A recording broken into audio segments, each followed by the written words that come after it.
Yusuf, silakan pimpin doa dia. Teman, sebelum kita mulai pembelajaran hari ini, marilah kita baca doa sesuai keyakinan dan kepercayaan masing-masing.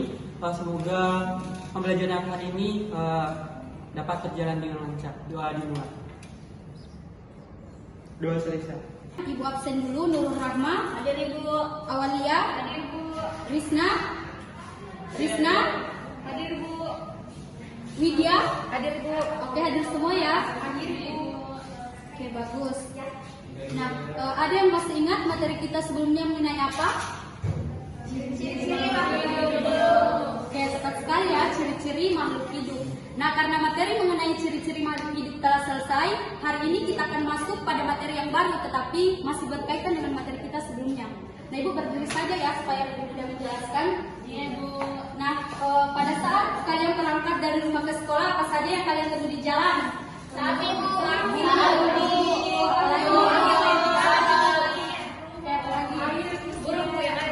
Oke, ada banyak hal ya, ada makhluk hidup dan hal-hal lain yang ada di alam. Nah, sekarang coba kalian pikirkan, apakah hal-hal tersebut saling berkaitan antara satu dengan yang lain? Misalnya tadi ada yang bilang burung, yang diperlukan burung untuk bertahan hidup. Serangga Bu, apalagi Tempat tinggal Ibu. Udara makanan dulu, berarti saling berhubungan ya. Misalnya tadi burung, nah burung ini memerlukan dia butuh makanan, dia butuh tempat tinggal, bahkan dia butuh organisasi lain untuk bertahan hidup. Nah, hari ini kita akan belajar mengenai itu semua. Kita akan belajar mengenai makhluk hidup dan interaksinya dengan lingkungannya.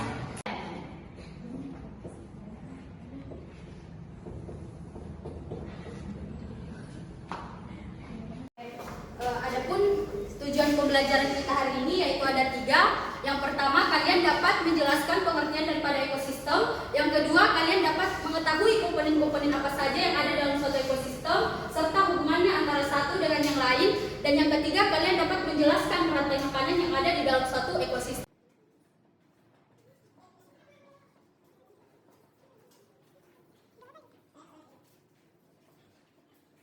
Kayaknya sudah disinggung yang mengenai pengertian ekosistem, tetapi ada yang mau memberikan pendapat apa itu ekosistem? Sabu. Oke, Yusuf. Ekosistem dalam ekologi yang proses, di mana terjadi antara interaksi timbal balik baik itu antara komponen biotik atau makhluk hidup dan komponen abiotik atau yang tidak hidup. Terima kasih Bu. Oke, beri aplaus dulu untuk temannya. Jadi, tepat ya jawaban Yusuf tadi. Jadi, ekosistem itu merupakan suatu sistem yang di dalamnya terdapat interaksi atau hubungan timbal balik antara makhluk hidup atau biotik dan tidak hidup atau abiotik di dalam suatu lingkungan atau habitat tertentu. Nah, kita masuk pada komponen yang ada di dalam suatu ekosistem. Nah, Ibu tadi sudah bilang dalam suatu ekosistem itu ada yang dibilang dengan biotik, abiotik dan biotik. Oke, kalau pada gambar ada yang mau menyebutkan yang mana saja termasuk abiotik dan yang mana abiotik? Tidak usah takut salah ya, karena dari kesalahan kita akan mendapatkan suatu pelajaran ya. Jadi tidak usah takut salah. Silakan adik-adik, ada yang mau menyebutkan? Iya, silakan hari ini. Maksud biotik itu atau makhluk hidup itu yang ada kelincinya, lalu dan hewan-hewan yang hidup di sekitaran ekosistem tersebut Ibu. Oke, ada pendapat lain selain ini? Silakan Bu Rizka. Jadi Bu, saya dapat mengerti di mana adanya tumbuhan, ada hewan dan juga ada mikroorganisme. Dan itu untuk di biotik Ibu yang hidup. Dan untuk dia biotiknya itu ada air, udara, tanah. Komponen biotik seperti air untuk minum, dia juga butuh udara untuk bernafas. Bahkan dia juga butuh tumbuhan. Jika dia yang hidup pura, dia akan membutuhkan untuk makan. Dia juga butuh untuk bernafas.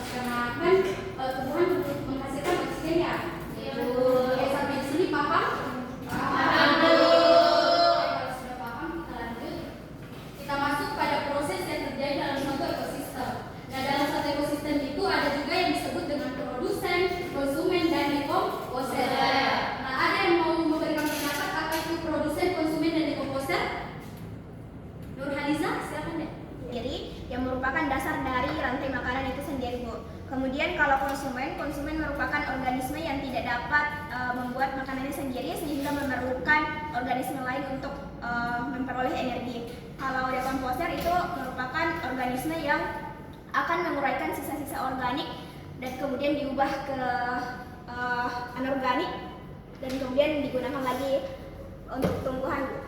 Hadisa sangat bagus ya, beri aplaus dulu untuk Hadisa. Nah, jawaban Hadisa tadi sudah tepat ya. Jadi produsen itu merupakan organisme yang dapat menghasilkan makanannya sendiri. Contohnya yaitu tumbuhan. Nah, tumbuhan ini dapat menghasilkan makanannya sendiri melalui yang namanya proses fotosintesis. Nah, kemudian konsumen. Nah, konsumen ini merupakan si pemakai. Dia yang menggunakan produsen atau tumbuhan. Contohnya hewan. Nah, hewan ini menggunakan tumbuhan untuk bernafas, dan jika dia hewan herbivora, dia butuh untuk makan. Nah, kalau kita sebagai manusia, kita termasuk produsen atau konsumen?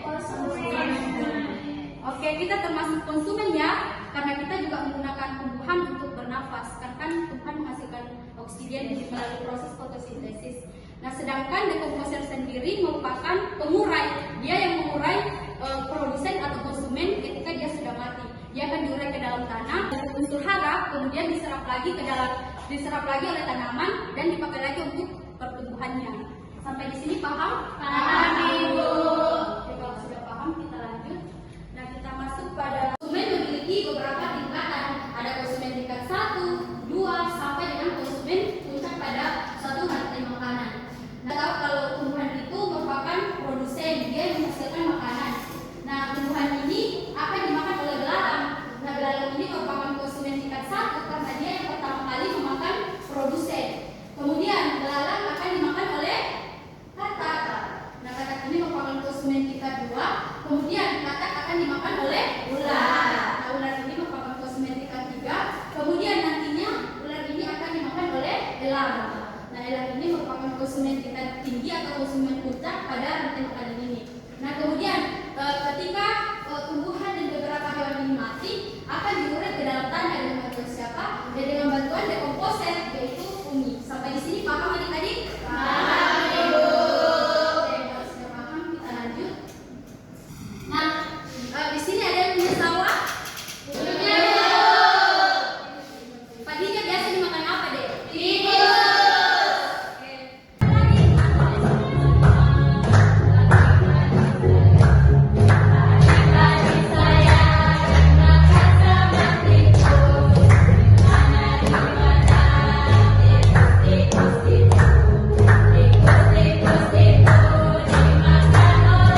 Oke, karena Ibu rasa semuanya sudah paham yang mengenai materi yang Ibu bawakan tadi. Iya, Bu. Sekarang Ibu akan bagikan KPD. Silakan kalian kerja secara berkelompok yang Ibu bagi kelompoknya di kelompok 1, 2, dan 3. Ibu kasih waktu selama 5 menit. Kemudian Ibu minta setiap perwakilan kelompok mempresentasikan hasil diskusinya ya.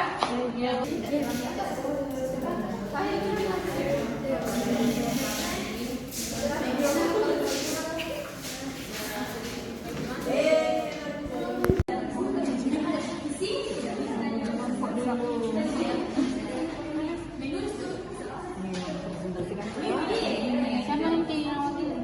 Ini. Lica. Sudah bagaimana?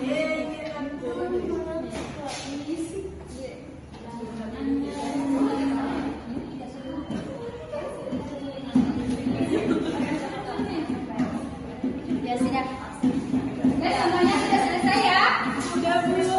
Baik, saya Nurhaniza, berasal dari kelompok 1 yang akan menjawab pertanyaan dari nomor 1.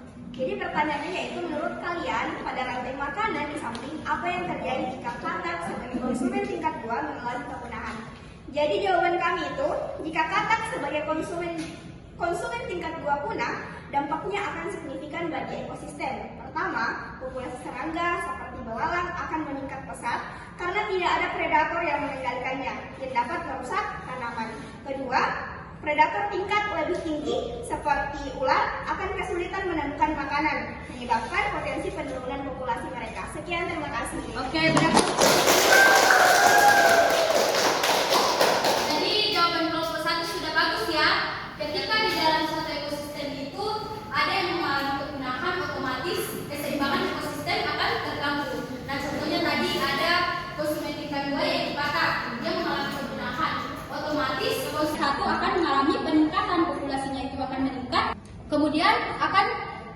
si produsen, dan juga akan berpotensi pada konsumen tingkat 3 yaitu pemakan si konsumen tingkat 2 yaitu ular. Ular juga akan mengalami kepunahan, dia juga akan terancam punah karena kesulitan mencari makanan.